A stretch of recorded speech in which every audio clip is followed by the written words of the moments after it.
ధోని తర్వాత టీమిండియాకి T20 world cup అందించిన కెప్టెన్గా రికార్డు క్రియేట్ చేశాడు రోహిత్ శర్మ. సుదీర్ఘకాలం పాటు టీ20లో ఆడుతున్న రోహిత్ టీమిండియాకి పొట్టి ప్రపంచ కప్ అందించి ఈ ఫార్మాట్ నుండి రిటైర్ అయ్యాడు. కోహ్లీ బాటలోనే భారత captain, star opener Rohit Sharma సైతం నడిచాడు. అంతర్జాతీయ టీ20 క్రికెట్కు రోహిత్ శర్మ రిటైర్మెంట్ ప్రకటించాడు. టీ20 వరల్డ్ కప్ 2024 ఫైనల్లో దక్షిణాఫ్రికాపై విజయానంతరం రోహిత్ తన నిర్ణయాన్ని వెల్లడించాడు.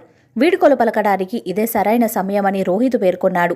ఇక టెస్టుల్లో, వన్డేలో మాత్రమే భారత జెర్సీలో హిట్ మ్యాన్ కనిపించనున్నాడు. టీ20 వరల్డ్ కప్ 2024 ఛాంపియన్స్గా భారత్ నిలవడంలో రోహిత్ శర్మది కీలక పాత్ర. ఫైనల్లో మినహా టోర్నీ ఆసాంతం అద్భుతమైన ప్రదర్శన కనబరిచి భారత్ను రెండోసారి విశ్వ విజేతగా నిలిపాడు. టీ20 వరల్డ్ కప్ విజేతగా నిలవడం చాలా సంతోషం.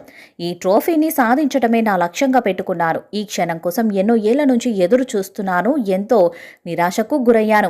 ఈ రోజు నా కల నెరవేరింది. ఇక ఈ విజయంతో నా అంతర్జాతీయ టీ20 కెరీర్కు ముగింపు పలకాలని నిర్ణయించుకున్నాను. వీడ్కోలు చెప్పడానికి ఇంతకంటే మంచి సమయం లేదని పోస్ట్ మ్యాచ్ ప్రెస్ కాన్ఫరెన్స్లో రోహిత్ పేర్కొన్నాడు. భారత జట్టుకు టీ20 వరల్డ్ కప్ను అందించిన రెండో కెప్టెన్గా రోహిత్ చరిత్రకెక్కాడు. ఇక తన అంతర్జాతీయ టీ20 కెరీర్లో 159 మ్యాచ్లు ఆడిన రోహిత్ 4231 పరుగులు చేశాడు. ఇందులో 5 సెంచరీలు, 32 హాఫ్ సెంచరీలు ఉన్నాయి.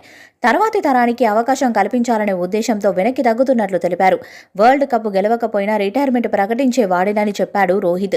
2007లో టీమిండియా వరల్డ్ కప్ గెలిచినప్పుడు టీంలో రోహిత్ సభ్యుడిగా ఉన్నాడు.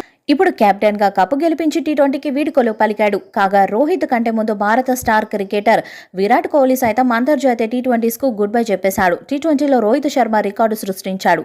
కెప్టెన్గా 50 మ్యాచెస్లో జట్టును గెలిపించిన అరుదైన ఫీట్ సాధించాడు. ఆ తర్వాత బాబర్ అజం 48 మ్యాచ్లు, బ్రెయిన్ మసాబా 45 మ్యాచ్లు, ఉగాండా మెర్గాన్ 44 మ్యాచ్లు, ఇంగ్లాండ్ ఉన్నారు. మరోవైపు 2 టీ20 వరల్డ్ కప్ విజయాల్లో భాగమైన తొలి భారత క్రికెటర్గా రోహిత్ నిలిచారు. 2007 ఆరంభ టీ20 వరల్డ్ కప్ భారత జట్టులో రోహిత్ ఒకరు. ఆ టోర్నీలోనూ భారత్ విశ్వ విజేతగా నిలిచింది.